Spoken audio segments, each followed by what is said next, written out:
We are back. We are hopefully better than ever. Welcome to the latest edition of what we are still, at least for now, calling the PXM Pioneers Pulpit. I am your host, Brendan Murray, and in case you missed last week or you're still not super familiar with me, I handle all things content here at Akeneo PIM.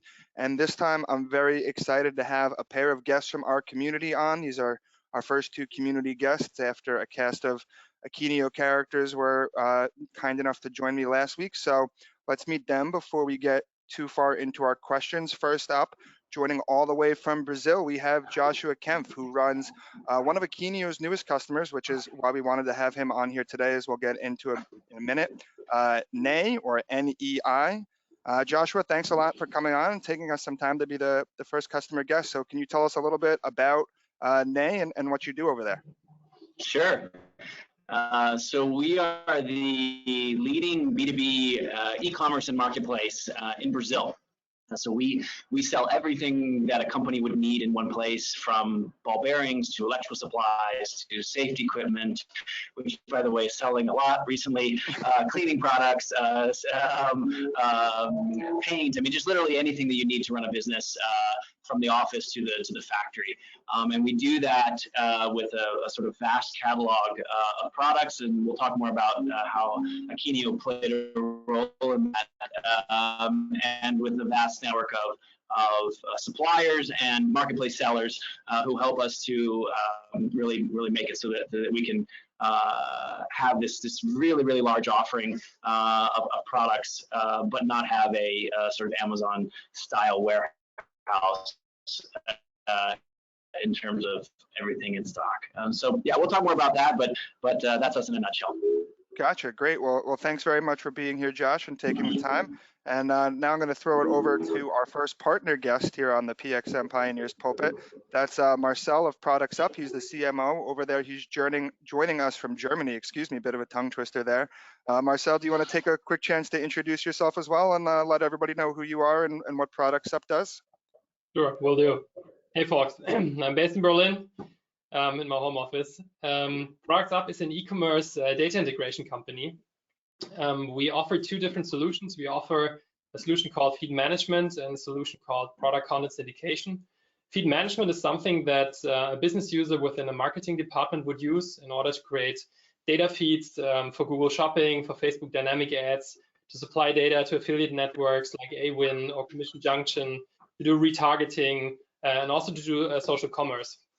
And when we're looking at product content syndication, the use case typically is you have someone within a sales department of a brand and manufacturer, and they need to supply their product information to their whole ecosystem of retailers, brick and mortar retailers. And the catalogs that the retailers want, they come in different formats and in different forms, and our solution makes it easy to create these catalogs in the requirement of the retailer, syndicate it out, validate it, and automate the whole process around it. We're a 150 people company, completely software service, born in the cloud, 6 offices across the globe. All our offices are closed at the moment, and some cities don't even allow to go out of the house. Right. Yeah, that's kind of the new normal. I think we're all dealing with that. I'm obviously not in the Akeneo offices in Somerville, if you could guess, although I did bring a little touch of home office back to home with my pal Ziggy there. He usually hangs out on top of my monitor at the office, so I had to grab him. But I'm in my living room in Newton in Massachusetts, just outside of Boston, and everyone's kind of spread out. And that kind of segues well into our first real talking point. So Marcel, thanks for taking on some of the hosting duties with the transition there. I appreciate that. As I mentioned off the top, Joshua and NEI recently became one of Akeneo's newest live customers. They went live kind of right as all of these things were starting to happen. So unlike a lot of Akeneo customers, and including probably most, if not all of you who are joining us today, they didn't have anybody on site or any firsthand on the ground help from the Akeneo staff or anything like that. So they really had to kind of get up and going in a more remote setup. I know, Josh, you mentioned that you did have still people in your offices down in Brazil at the time, but obviously, given international travel situations and everything like that, there was no one from Akeneo down there. So can you walk us through a little bit about how that process went and how you were able to make all that happen, basically? Sure.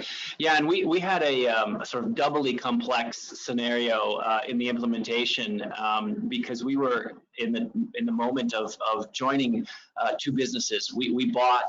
I founded a company called Gavetero in 2012, which was an e-commerce B2B e-commerce business, and we bought a media company and supplier portal in 2017 that had a very rich amount of products already registered through on that portal.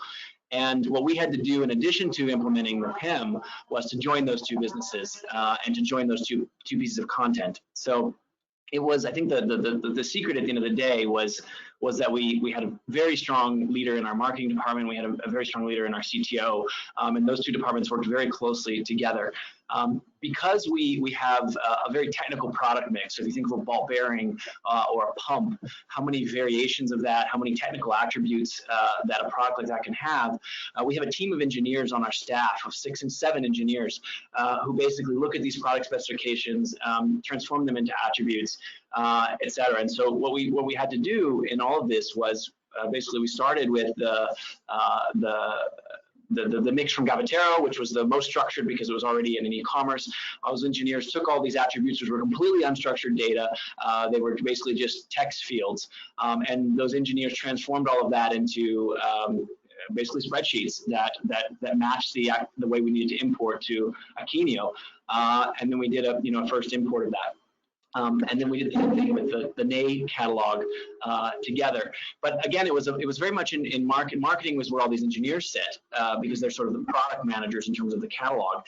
And then the tech team is the folks who had to understand, how are we using the API to import all this data, et cetera, and how are we making sure that that data is validated so that we're not putting a bunch of junk into the system that is just going to make our lives harder to fix later. And so those teams worked very, very closely on that. And to add to the mix, aside from putting all these together, these two businesses, these two catalogs in completely different formats, we also decided to completely redo our product tree.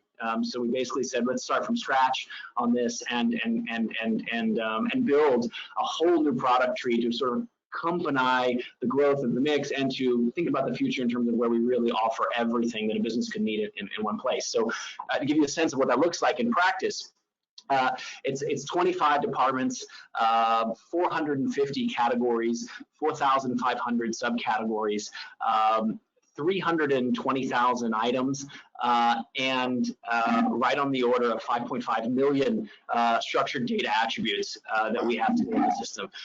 And all of that we did in about 9 months. So we started in March, April of last year, and finished the implementation at the end of January of this year, 2 months ago. Interesting. And with such a massive catalog, I'm wondering, is there one particular, best tip or best practice you have for someone in terms of managing that big of a catalog? Yeah, so I think that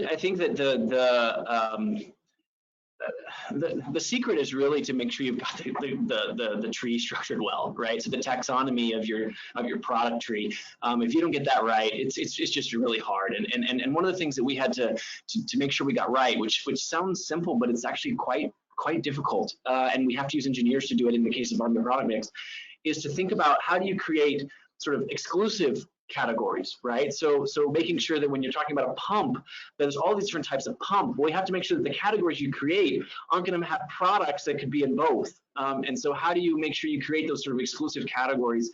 And one of the things we had to learn, because we were exclusively sort of the e-commerce business without a PIM, so we only thought in terms of categories.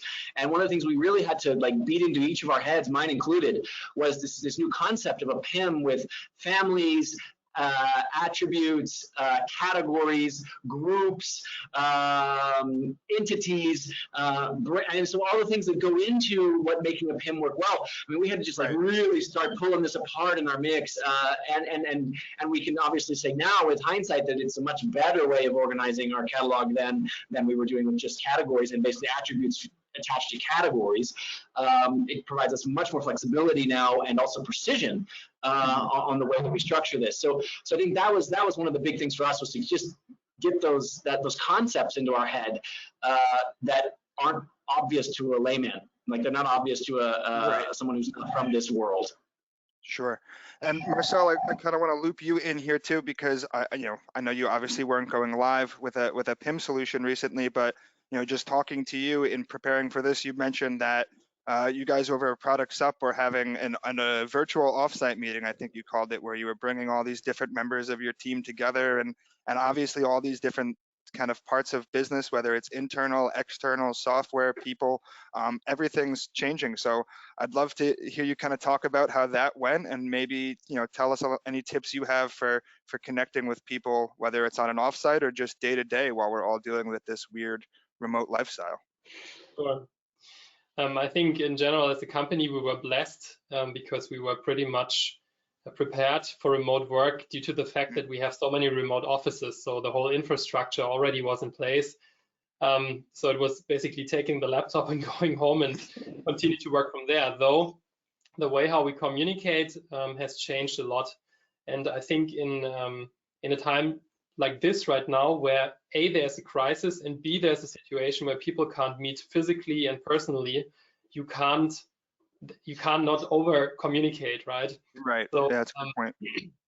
The first thing that we did is we set up a daily leadership huddle, basically, where the whole leadership, all managers down to the lead level, come together every day for 30 minutes, and we update each other on what's going on. What do we see in the market? Do we see changes in the clients? Are there any personal issues that we have with teams and so on? So really keeping everything, keeping everyone up to date and in the loop. Mm-hmm.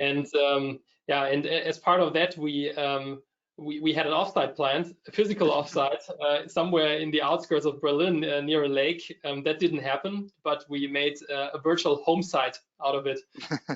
And the way how we did it, obviously we had a lot of, let's say, content blocks where we were discussing business, but we tried to make it also a little bit of entertaining and fun, and put a human element to it. And we did stuff like everybody had to take a photo of their fridge, and then we posted it in the Slack channel, and we had to vote whose fridge it is. And we played a game where people with their mobile phone and the Google Hangouts app went outside, and they had to take a selfie with a street sign, and then multiple teams had to combine a new word out of the street signs, right, to have a little fresh air also with the whole thing. And we closed the day yesterday with a music quiz, playing some music, and then people had to guess via remote, and everyone had a wine with it. So it was a nice event, and I wouldn't want to miss it.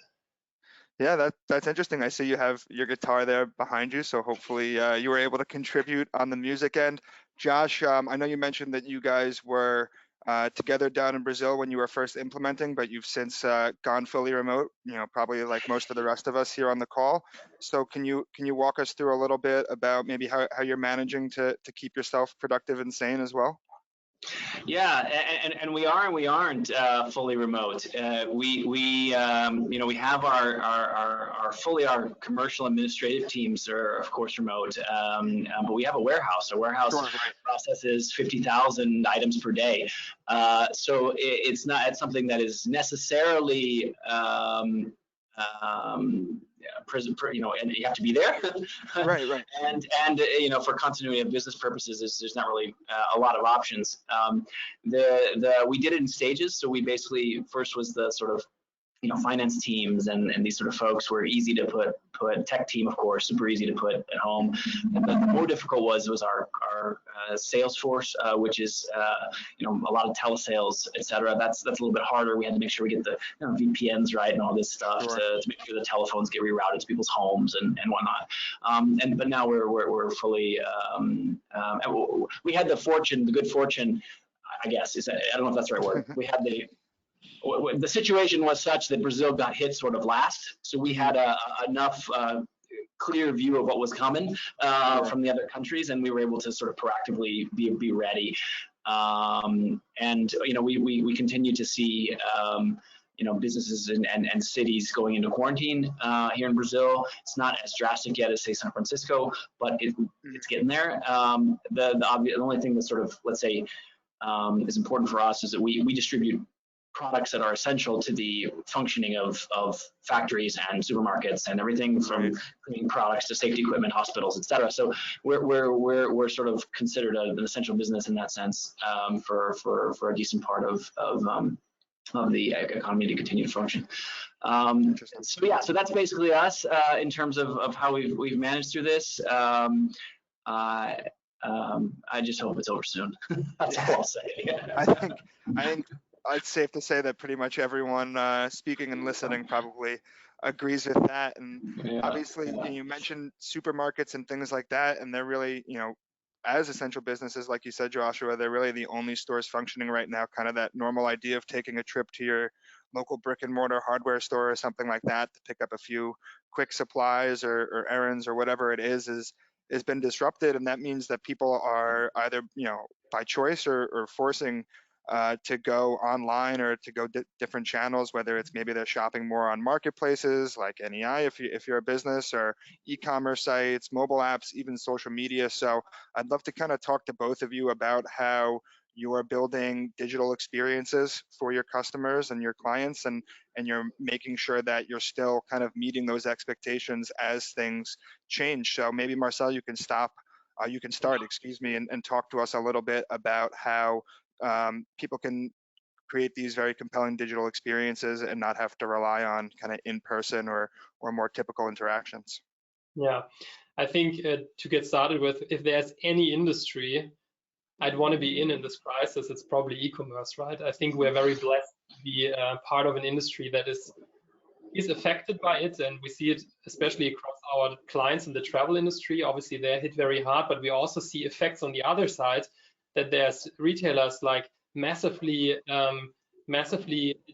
spending ads now to acquire new customers because everyone is out shopping online right now. So I believe this whole situation can even be a sales trigger in the months to come, when everything has settled a little bit and people have figured out what their situation actually is, to accelerate digitalization. And there's one very exciting project actually we're working on currently with Facebook, who have reached out to us, and this is dedicated to retailers who don't yet have an e-commerce offering. So something that we are working on right now is offering them a tool to easily and simply connect to the point of sale that they're having in store, ingest the product information from the point of sale into our platform, and from there create shoppable ads on Facebook, and especially stuff like checkout on Instagram. So completely bypassing an online shop system that would take much too long to get that up and running, but really taking the information out of the system, passing it on to Instagram, and make people shop directly out of their feed, right? And I think that is the beauty of technology, that you can react to situations like quickly and build workarounds that people maybe 4 weeks ago they wouldn't have needed it, because their business was running smoothly, but now it's needed and we are able to react quickly, and that makes me really happy. And I think that's something super cool that we can contribute.